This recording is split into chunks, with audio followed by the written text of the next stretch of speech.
if you're looking to expand and you need to buy more raw materials or goods to then go out and sell, if you're only relying on your sales and your cash flows, you have a negative working capital system, which is problematic, and it's really hard to grow incrementally. Welcome to the B2B Breakthrough podcast. We're here to bring you all the best knowledge, insights, and strategies from e-commerce experts, successful business owners, and the team at Alibaba.com that you'll need to grow your business and achieve your next big breakthrough. I'm your host, Ciara Cristo. Inflation, am I right? It's a doozy. We feel it as consumers and as business owners. More than half of businesses in the U.S. rank inflation as their number one concern, and 61% plan to or are actively paying for their business expenses on a company card. So we're talking all things finance today with two incredible guests. Joining us from the wonderful world of finance is our partner and friend, Michael Spelfogel, CEO of Cardless.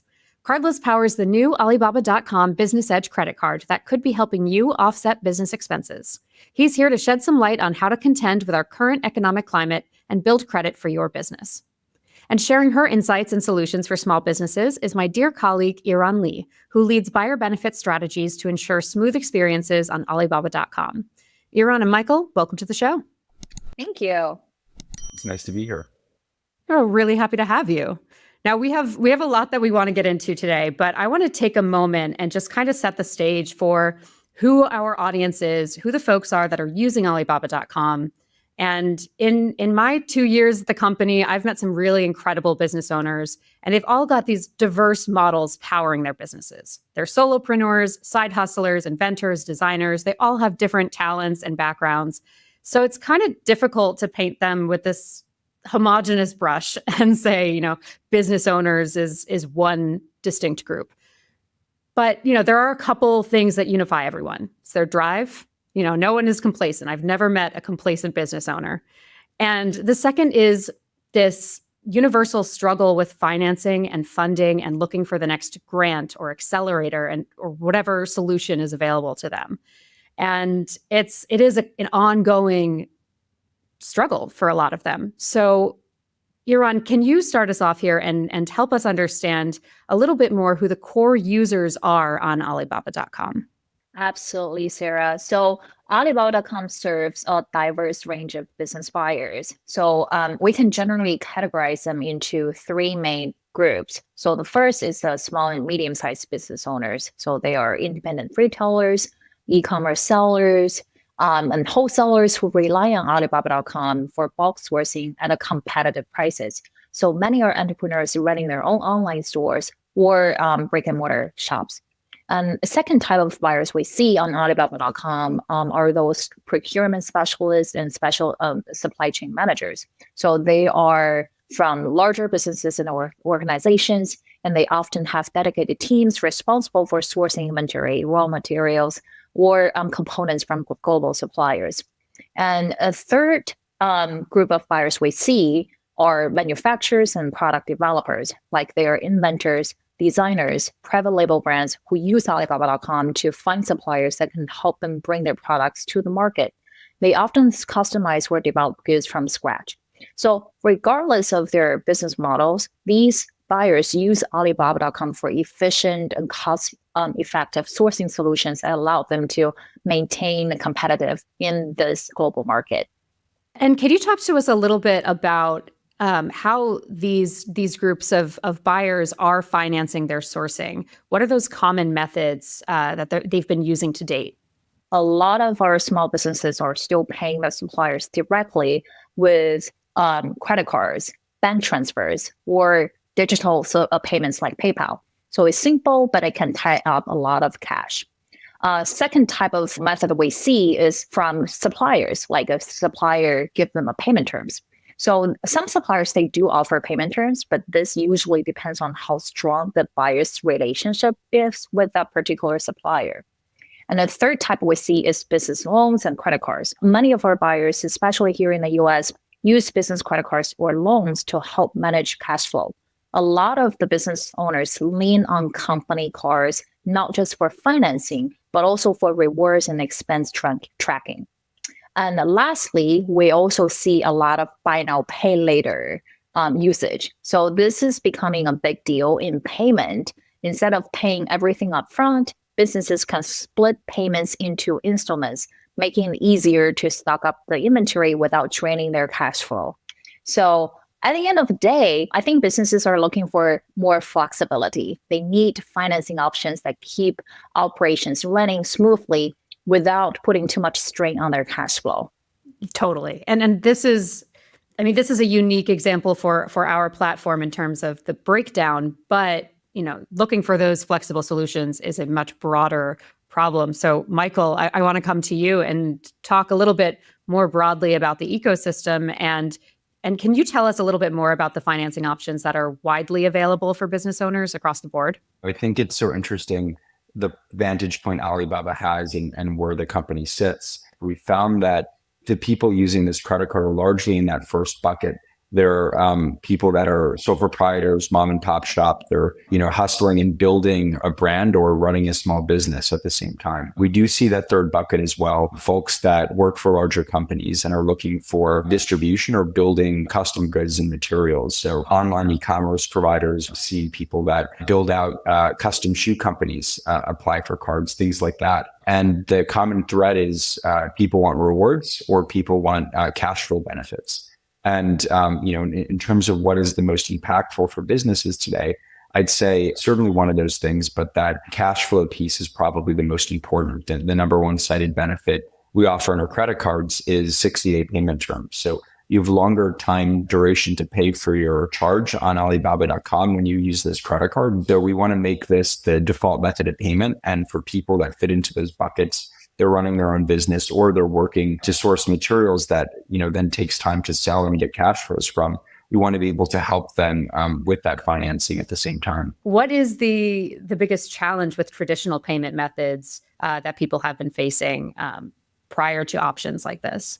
What I've seen from our vantage point is a lot of small businesses are actually using personal consumer credit cards to buy things for their businesses. And that indicates to me two things. Number one, either their business is nascent, it hasn't got, traditional SMB cards set up or banking infrastructure designed for businesses, or in, more common cases, that infrastructure doesn't exist at all. So people have no other option but to use a personal card, or they don't benefit from those cash flow options that larger businesses certainly do.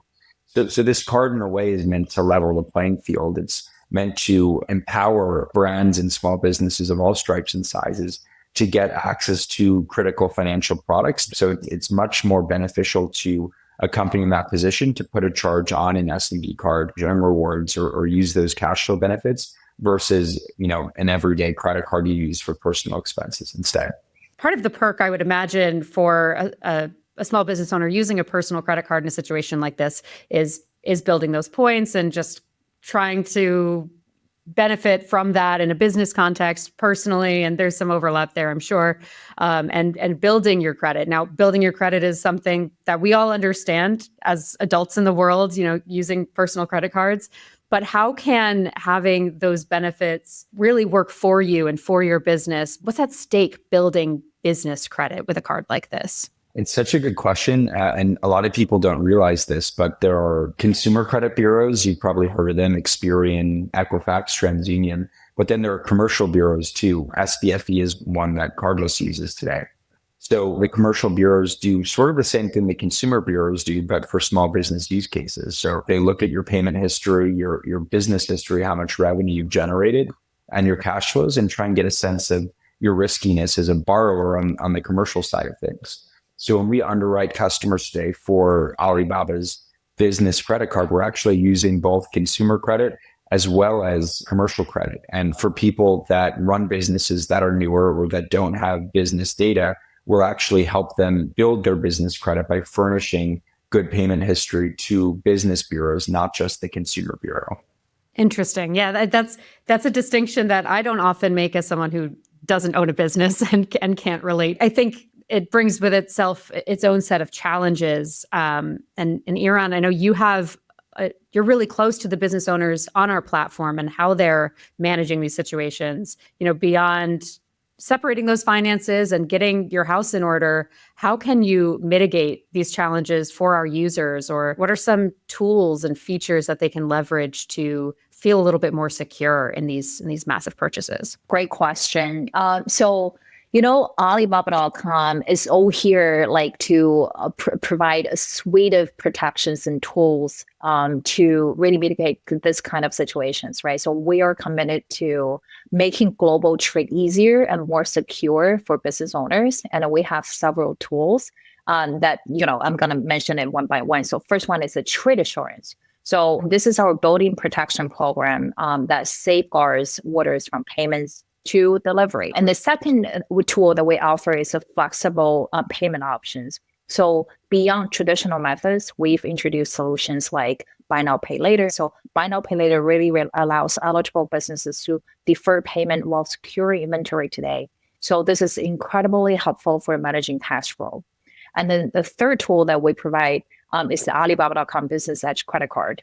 So this new business credit card, of course, powered by Cardless, gives our business owners more purchasing power with cashback rewards and financing options that really fit their needs. So ultimately, business purchases are larger, right? So they require more protection. We get it. And they demand more flexible financing tools that personal purchases.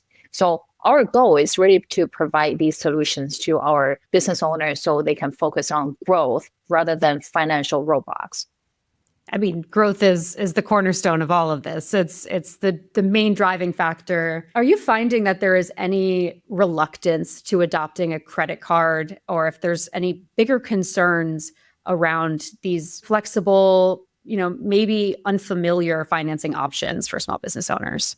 Yeah, for sure. So, there are a few big reasons that we see that some of the business owners hesitate to use financing options. First, there is just a fear of debt and the rate payment uncertainty. So especially for those newer entrepreneurs, and they probably feel like taking on debt can feel risky, and they're worried about overextending themselves and losing control over their cash flow, which is completely understandable. And then there is a concern about the hidden fees or inflexible terms. So business owners really value transparency.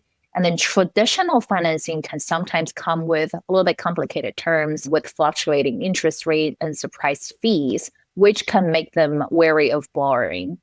And then finally, we know that some businesses just prefer the simplicity of paying upfront. So they like the idea of paying as they go, even if it means them missing out on growth opportunities that come with more flexible credit solutions. One of the reasons we started Cardless in the first place was for that very reason you called out. I think there's a lack of transparency in financial services in general. Credit cards oftentimes in the US have a negative perception or connotation, and we're bringing visibility back to that space that sometimes didn't offer that. So things that Cardless does that I think are quite unique is we're digital first. So we'll actually give people instant access to their credit card number. They can use it right away. We really built this brand to bring that level of ownership back to financial services and empower business owners to take control of their financial livelihoods through the product and through the actual offering itself. Michael, I want to talk to you a little bit more broadly about advice that you have for a small business owner, whether they're a sole proprietor or working with a small team, on how to build that credit worthiness and feel more confident in this decision.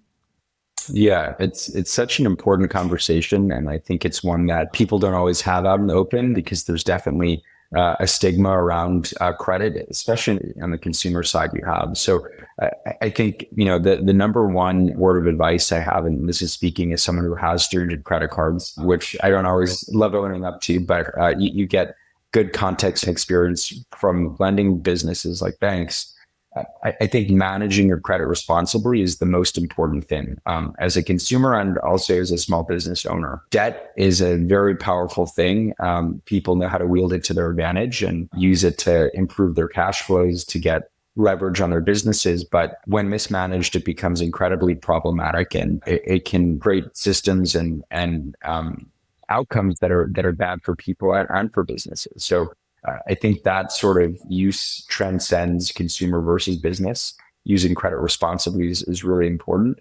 But SMBs can have a leg up. The financial products that are out there are getting much better. The Alibaba credit card is a great example of that, giving people the flexibility to choose between cash flow or rewards. They can literally toggle it on and off in the checkout flow. And, perhaps most importantly is the structural components of lending credit cards on the business side. They earn more interchange. The rewards are better. So they're really intended to support the end user and change the way that businesses interact with their financial services providers and give them those cash flow benefits, most importantly. So you can spread out when you pay back the purchase of all the inventory and goods you're buying and then turning around and selling. And how does that benefit them in the long run when we talk about scaling your small business? It allows you to get access to capital more quickly, and that is the lifeblood of any small business. So, if you're looking to expand and you need to buy more raw materials or goods to then go out and sell, if you're only relying on your sales and your cash flows, you have a negative working capital system, which is problematic, and it's really hard to grow incrementally. So if you're good about your cash flows and you understand you're going to make more money over time, you can borrow against that future cash flow stream, use your credit card. So I just want to take a quick moment to address the elephant in the room, being tariffs. So Yiran, I want to talk to you a little bit about this. I know that this is a concern that's been brewing for a while now among small business owners, among consumers. And I mean, simply put, higher tariffs means that business owners need more access to that capital and more flexible solutions. So how are you finding small business owners are navigating this particular challenge? So one big strategy that they're using is diversifying their supplier networks. So they're looking at the suppliers in different regions, really just to keep the cost down, to keep it under control. So another approach that we're seeing is using financing tools to maintain purchasing power. So many of our business owners are turning to flexible credit solutions to help them buy in bulk without straining their cash flow. We're also seeing businesses placing larger orders just to secure better discounts. So when they have access to credit, they can take advantage of the bulk pricing and reduce their cost per unit. So finally, many businesses are negotiating with their suppliers. So whether it's for better pricing, extended payment terms, or bundled deals, so stronger supplier relationships can really go a long way in managing rising costs. And my perspective, just to add real quick, the hardest part about the tariffs is the volatility of it. There was a 25% proposal in Mexico, Canada. That was paused, at least for the time being. China at 10%. 10% is a meaningful tariff, and ultimately, our view is that's passed on to the end customer, and that makes life harder for everyone involved. And like Yiran said, that makes the access to financial products, access to lending capital, payment terms like 60 days and cash flow benefits for businesses even more important. So I think products like the Alibaba credit card are going to continue to gain in prominence at times where there's uncertainty. Yeah, for sure. And you mentioned cards like Alibaba's, and yes, there are a lot of great business cards on the market for to find solutions like this. So, but I want to talk about the different user that we cater to with ours. Yiran, can you talk to me a little bit about what the Business Edge credit card does and why do we even need it to exist? Yeah, that's a great question. So I think the truth is that the traditional business credit cards don't always work for Alibaba.com buyers. That's because our buyers, especially those e-commerce sellers and small business owners, have some unique challenges. So for example, they deal with high upfront costs for things like samples and customization fees. And then their products sometimes have shorter life cycles. So they need to move inventory fast. So while they want to buy in bulk for better pricing, they don't always have the cash on hand to do it. So that's where Alibaba.com Business Edge credit card comes in. So it gives them more flexibility to manage those costs without slowing down the growth, and also rewards them for business purchases and provides extra protection. So all in a way that's tailored to global sourcing. Yeah, it's an incredibly niche category. And going back to some of the archetypes, some of the different kinds of business owners that use our platform, there there's so much diversity in that group. But Michael, I was hoping you could talk to me a little bit about what kind of user could benefit from this the most? Could you paint a picture of the ideal cardholder for this product?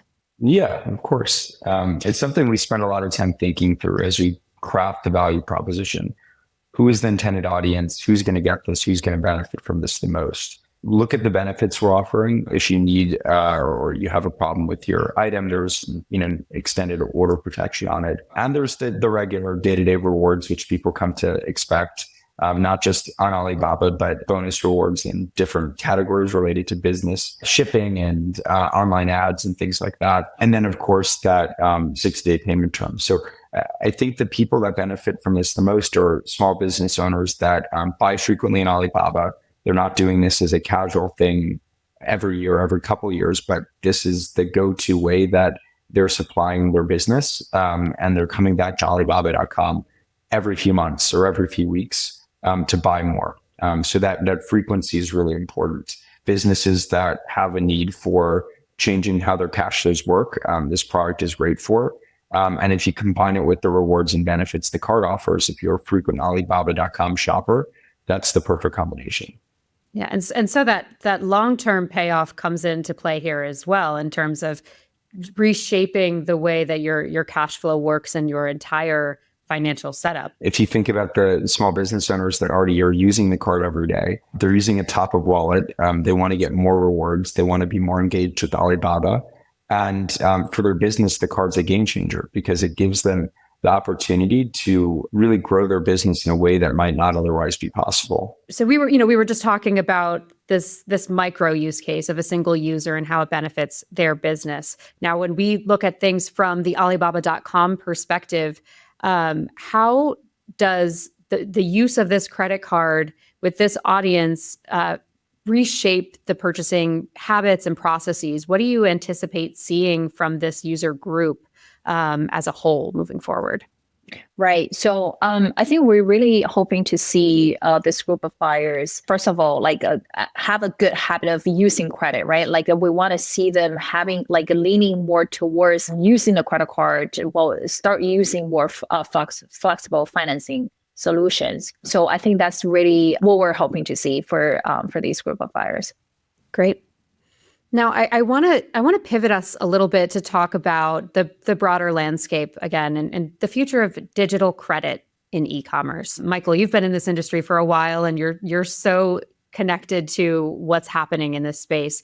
Can you talk to us a bit about what's next for digital lending and how AI, alternative credit scoring, or blockchain play a role in this environment, in this movement? Yeah, it's a great question. And I think the world is changing quickly, and AI plays a large part in that. Things that I think are going to happen in the next 5 years are that consumers and small businesses are going to default to getting their financial services not through traditional banks and brick and mortar branches, but through brands that they know, that they trust, and that they interact with on a frequent basis. So I wouldn't be surprised to see more consumers gravitate towards financial products issued by brands like Alibaba. Cardless helps work with Alibaba to understand a business's cash flows and financial livelihood before they ever apply for the product to see if it could be a good fit for them. And I think we'll see that trend continue with more and more brands using data they have access to get a better understanding of a brand or an SMB or a consumer's financial livelihood, and then build products that are AI enabled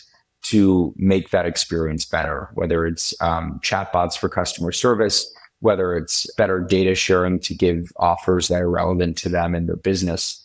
But I think those changes are going to happen at a pretty record pace over the next couple of years. There's so much to learn. It's almost overwhelming to really weigh the options of the different products on the platform, different options to proceed with a major business purchase. And these purchases are massive. Keeping that in mind, I want to talk about moving forward and preparing for options like this. So what can Alibaba.com buyers do? Those folks who may be interested in this credit card option, how can they prepare for integrating this into their day-to-day procurement practices?